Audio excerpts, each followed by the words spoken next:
Let's get started with the afternoon session. Our first guest speaker, she is a conservative author, policy expert, and communication professional. And she was very much involved in the last general election. And to my knowledge, as many of you might have already known, she's a very vocal supporter of President Trump. Ladies and gentlemen, please welcome Ying MA.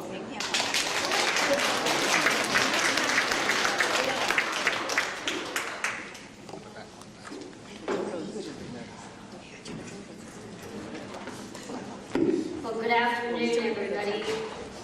It is always a bit difficult to be the first speaker after lunch. I will try to keep you all awake. Anyway, it is a great pleasure and a great honor to be here with you all. I began my own sort of true political activism over 20 years ago in 1996 in California. And at that time, California was undergoing something actually not too different from what the Harvard lawsuit has brought about. In 1996, there was a ballot initiative in California that prohibited the use of race in public contracting, public employment, and most definitely public education. And when that ballot initiative passed, we saw some concrete results in the state of California.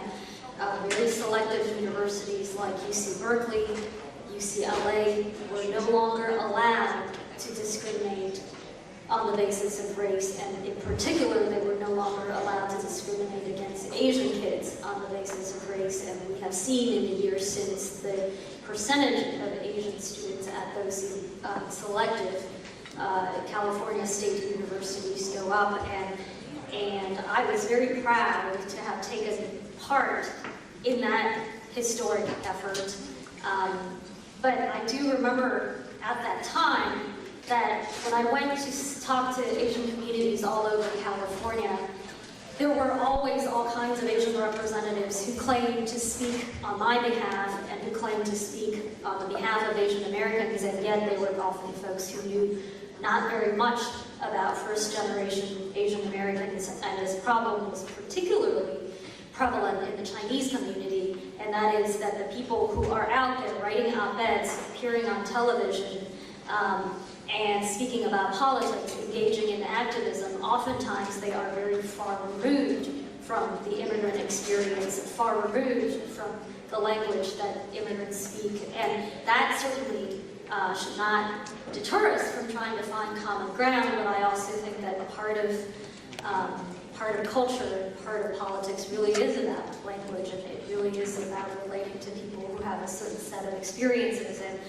And so for that reason, I'm very grateful to be here with all of you, because I think for far too long in the American political debate, folks like you, people who have come here, who have made sacrifices, particularly in the areas of education, people who have worked diligently, who believe in merit, oftentimes your voices have not been heard, and that for far too long, groups like the CAA did not exist, and the voices like yours have not been heard. So I am thrilled to be here with you all. Now, one reason why I'm excited to be with a group like you is that over the years in my political activism, I've noticed that the longer an Asian immigrant has been, or the longer that a family has been in this country, the more likely it is that this particular Chinese person or Asian person will be brainwashed by America's brand of identity politics. And identity politics is precisely the stupidity that fuels the racial preferences that you see at Harvard University, and it's precisely the stupidity that fuels the discrimination against Asian Americans. And I think that what you guys have done with an organization like this certainly is a great achievement. What we will see on Monday, and as a number of other speakers alluded to earlier, is that Harvard University's anti-Asian bias will be on trial on Monday. And for far too long, elite universities like Harvard have justified all kinds of complicated schemes of racial discrimination by invoking precisely the concept of diversity. Now, what I will say is that as stupid as the concept of diversity is, there is actually an even greater stupidity, and that is Asians for affirmative action, Asians for diversity. Harvard has in fact used this stupidity to defend itself. It has pointed to some 35 Asian American groups in higher education faculty who have filed an amicus brief in support of Harvard's discrimination against Asians.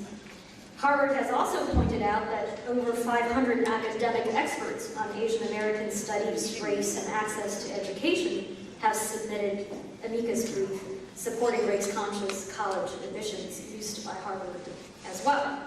And then on top of that, when you read mainstream newspapers with broad reach, national English newspapers here in this country, you will find time and time again that there are Asian Americans writing opinion pieces in those newspapers or magazines declaring their steadfast devotion to racial preferences.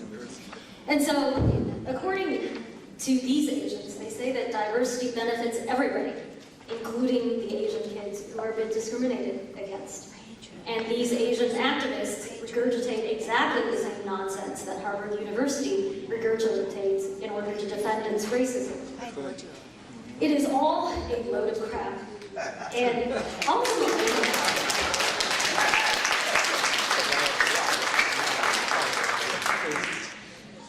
ultimately, for universities like Harvard, racial diversity really is just about identity politics.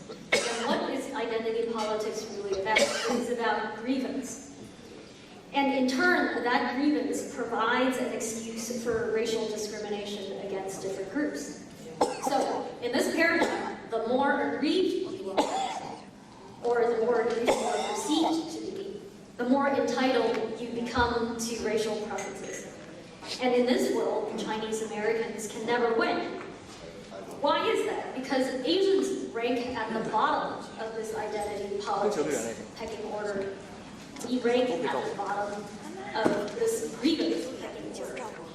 Simply put, Chinese Americans are just not perceived to be all that aggrieved, and they will never, ever be perceived to be as aggrieved as other minorities such as African Americans. And so the only way that Asians can actually benefit from these so-called preferences in the paradigm of identity politics is to become more aggrieved.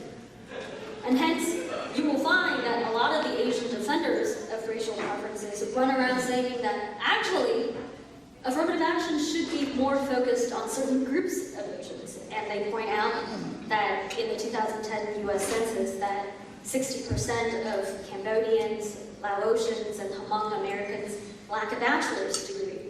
And more than 50% of Vietnamese Americans do as well. And so the defenders of affirmative action will tell you that, okay, well, in fact, affirmative action is not only a great thing, but it should be something that is doled out more often to these groups of Southeast Asians. The question you might want to ask is, what if you're Chinese? What if you're Korean? What if you're Indian? And the answer from these defenders of racial preferences is that Harvard can freely discriminate against you if you're in that category, because if the administrators at Harvard believe, as they surely do, that there are already far too many of you at Harvard, then there's no reason why they can't slash your numbers and make sure that you only get in according to their concept of what your proportionality is in the American population. So we come back to the idea of grievance. The more aggrieved you are, and the more unsuccessful you are, the more likely you will be considered deserving of preferences in a diversity scheme. But I am pretty sure that most of us came here as immigrants, and if you were born here, and if your parents or grandparents came here as immigrants, you didn't come here to be more unsuccessful. You did not come here to be aggrieved. You came here to pursue those opportunities that were not available in your home or native land. And being aggrieved is absolutely the last thing this community should strive for. We should actually aspire to succeed, and I have no doubt that you all aspire to succeed. And so, in that paradigm, nobody is entitled to an elite education, but that's why we're fighting for fairness, and it's why we're fighting for fairness instead of preferences. So, certainly we hope that with the lawsuit against Harvard, that we will see some more explosive, damning evidence of the university's racism, but certainly we will also hope that history will change here once again, as it did in California in 1996, that the completely morally bankrupt idea of racial diversity in elite university that has been used as a code word that has been purely an excuse to discriminate against people of different races. We certainly hope that that will end, or begin to end. But I also want to, I think the law is the law, and the law oftentimes moves at a very slow pace, and there are all kinds of things that can be legal, even if they are immoral. And so I do want to end by saying that I think for a community like ours, that we should begin to talk not just about the numbers, not just about the actual racism that Harvard engages in, and that the actual racism that a lot of other elite universities engage in, but to begin to talk about the moral bankruptcy of the idea of diversity. It is a legalized way of discriminating against different people. It is a phony concept. And grave injustice has been committed in its name. And we ought to stop it, we ought to reject it, and I am certainly heartened by the political activism in this room and by what your organization is doing all across the country. I wish you all the best, and I